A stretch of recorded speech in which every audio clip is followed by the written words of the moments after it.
this flipped out look that everyone is doing right now, and I think it's really cute. So I saw it on CIARA and I really liked it, so that is what I'm going to be doing today. I'm going to do the flipped out and the flipped in to see like which one I like better. And I always see it with wigs, so I'm excited to see it with my actual hair, because I don't really see that on YouTube.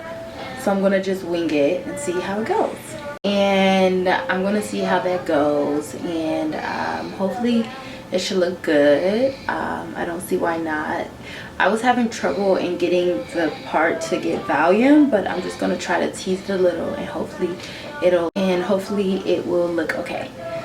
So stay tuned, and I'm going to get into this tutorial, and I hope you like it, and if you do, give me a thumbs up and subscribe to my channel.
you.